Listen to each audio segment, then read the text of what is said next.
pemberitahuan masa PPN. Untuk materi ini akan disampaikan oleh rekan saya yang bernama Madrawi Azhara dan Alifia Alif Sirajudin. Untuk pemateri pertama saya persilahkan. Baik, terima kasih atas kesempatan yang diberikan kepada saya. Saya akan membacakan mekanisme umum pelaporan pajak terutang.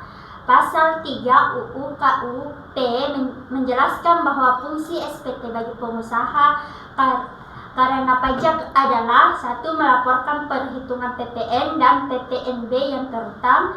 2. Melaporkan pengkreditan pajak masukan terhadap pajak keluaran. 3. Melaporkan pembayaran pajak dalam suatu pajak masukan. Next. Surat pemberitahuan masa PPN sebagai pelaksana pasal 3 ayat 1 UU PPN 1984 yang mengatur tentang kewajiban PKP. Salah satu diantaranya adalah melaporkan pajak yang terhutang. Ditetapkan 2 macam peraturan Direktur Jenderal Pajak sesuai dengan kriteria PKP, yaitu 1. Peraturan Direktur Jenderal Pajak nomor per 44 PJ 2010 tanggal 6 Oktober 2010 sebagaimana telah diubah dengan Peraturan Direktur Jenderal Pajak. 2. Peraturan Direktur Jenderal Pajak nomor per 45 PJ 2010 tanggal 6 Oktober 2010 tentang tata cara mengisi serta penyampaian SPT masa PPN bagi PKP yang menggunakan pedoman perhitungan pengkreditan pajak masukan. Sekian dari saya serahkan ke pemateri kedua. Terima kasih atas kesempatan yang telah diberikan kepada saya. Di sini saya akan melanjutkan materi tentang SPT masa PPN baik dalam bentuk formulir kertas maupun dalam bentuk data elektronik dapat digunakan oleh PKP. 1.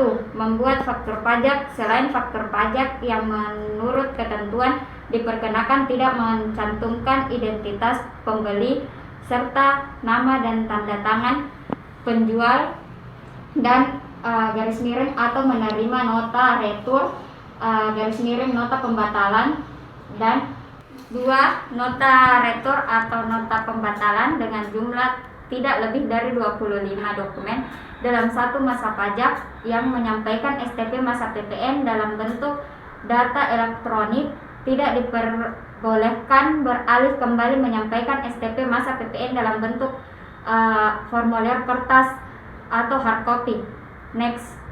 Surat pemberitahuan masa PPN STP masa PPN 1111 DM PKP yang menghitung jumlah PPN yang wajib disetor ke kas negara menggunakan pedoman perhitungan pengkreditan pajak masukan adalah PKP yang 1. Jumlah peredaran garis miring penerimaan usaha dalam satu tahun buku tidak lebih dari 1.800.000.000 rupiah, dan 2. Melakukan kegiatan usaha tertentu yaitu A. Menyerahkan kendaraan bermotor bekas secara enceran, dan B. Menyerahkan emas perhiasan secara enceran. Sekian dari saya kembalikan ke moderator. Nah, adapun kesimpulan dari materi yang tadi rekan saya sampaikan, yaitu SPT masa PPN merupakan dokumen penting yang harus dipenuhi oleh setiap PKP. SPT masa PPN berfungsi sebagai alat pelaporan kewajiban PPN. PKP harus memahami tata cara pengisian dan penyerahan SPT masa PPN untuk menghindari sanksi yang dapat dijatuhkan oleh Direktur Jenderal Pajak.